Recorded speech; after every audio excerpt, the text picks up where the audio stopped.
Daily Message, September 29th, 2024. When you lift up your needs or the needs of others in prayer, and God responds no, do you argue with God, sulk, wrestle with God, stop lifting up prayers to God? Or do you say thank you, trusting that He knows what is best for you and those you're praying for? For example, having lived in various cities in Florida from 1968 to 1986, and having experienced hurricanes firsthand, I track hurricanes and lift up prayers for those in the path of the storms.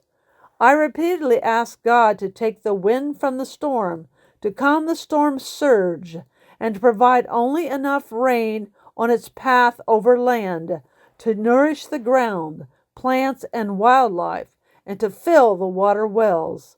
Needless to say that, based on the horrendous destruction Hurricane Helene caused from Florida to Ohio, God responded no to my prayer requests.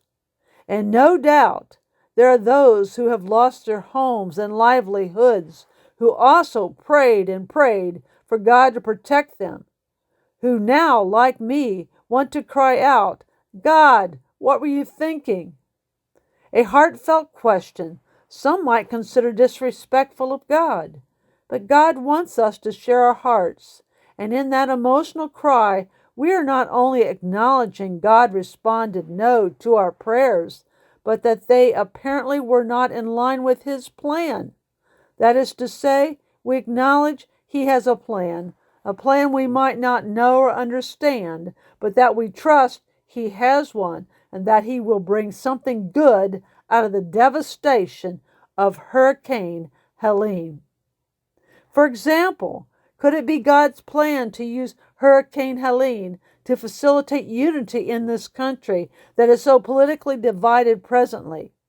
For there's one thing about Americans, we come together to help each other in times of natural disaster.